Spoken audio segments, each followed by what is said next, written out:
मी आपल्याला सगळ्यांना सांगतो की स्वर्गीय यशवंतराव चव्हाण साहेबांची विचारधारा, त्यांचा वारसा हा आपण पुढे घेऊन चाललेलो आहे।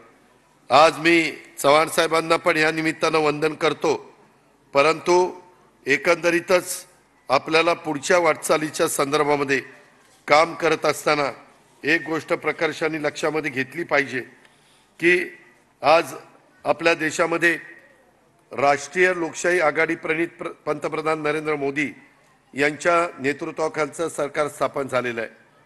आता 9-10 महिन्यापूर्वी आपण सर्वांनी 11 महिन्यापूर्वी 9-10 म्हणण्यापेक्षा जी काही राजकीय भूमिका घेतलेली होती तेव्हा आपण हेच म्हटलेलं होतं की देशाच्या लोकांचा पंतप्रधान हे मोदी साहेब आहेत, त्यांच्या नेतृत्वावर देशाचा विश्वास आहे। काही राज्यांमध्ये मात्र फटका बसलाय, ही गोष्ट खरी आहे। पण आपण एक गोष्ट लक्षामध्ये घ्या, वेगवेगळ्या ओरिसामधलं चित्र वेगळं आहे, आंध्र प्रदेशमधलं चित्र वेगळं आहे, दिल्लीमध्ये मी खोटं नाही सांगत, आम्हाला वाटत होतं दिल्लीत तर ज्या पद्धतीनं तिथं ॲक्शन घेतल्या गेल्यात त्याच्यातनं एकही जागा येईल का नाही, 7 जागा दिल्लीमध्ये भारतीय जनता पक्षाच्या त्या ठिकाणी आलेल्या आहेत। अशा पद्धतीनं त्या भागातला माणूस हा वेगवेगळ्या प्रकारचा विचार करणारा आहे।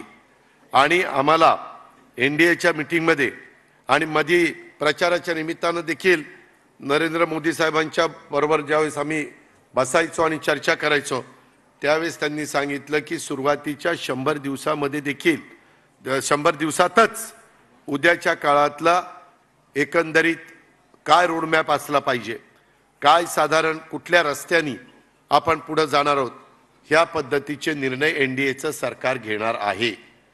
त्याबद्दल आपल्याला सगळ्यांना पाहायला मिळेल। त्यांचा आता खातेवाटप झाल्यानंतर अर्थसंकल्प पण सादर होईल, ते पण आपण सगळ्यांनी लक्षामध्ये घ्यावं आणि तशा पद्धतीनं आपली सगळ्यांची वाटचाल ही राहणार आहे, हे पण तुम्ही सगळ्यांनी ध्यानामध्ये घेतलं पाहिजे।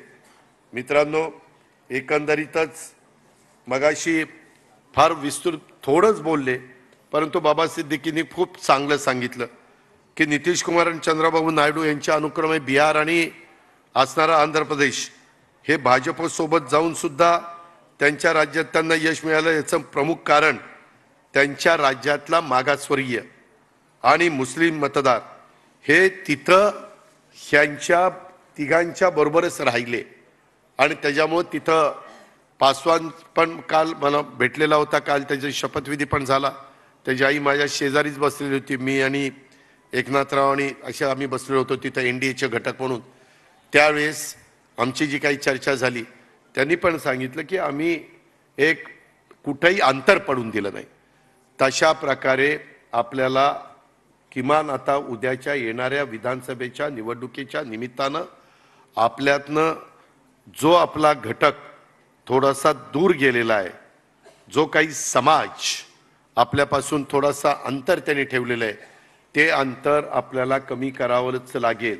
आता संविधानाचा आणि राज्य सरकारचा तसा संबंध नसतो आणि संविधानाला आता या सगळ्या गोष्टीमुळं पहिलं तर महत्त्व होतच होतं, परंतु आता पण किती महत्त्व NDAचं सरकार देत आहे हे आपण पाहताय।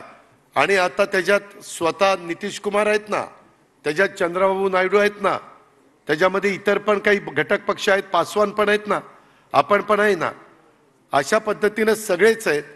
आणि कुठेही मोदी साहेब तर सांगायचे, प्रफुल्लभाईंना पण त्यांनी सांगितलं आणि मलाही सांगितलं की कुठेही आम्ही असं संविधानाच्या बद्दल बोललो नाही। पण मित्रांनो, कधी कधी त्या पक्षाचा एखादा खासदार कुठंतरी केरळमध्ये किंवा काहीतरी आणखीन कुठल्या राज्यात बोलला की ती नेमकी क्लिप काढली जाते आणि ती व्हायरल केली जाते आणि मग ते म्हणतात तेव्हा काही त्यांच्या पक्षाचे प्रवक्ते आहेत किंवा नेते आहेत किंवा खासदार आहेत, हे कसं बोलताय। अशा प्रकारे आपल्या पण सगळ्या प्रवक्त्यांनी, आपल्या पण नेत्यांनी ह्या संदर्भामध्ये जरी समोरचं काही बोलले तरी त्यांच्या प्रत्येक बोलण्याला उत्तर दिलंच पाहिजे अशातला काही भाग नाही।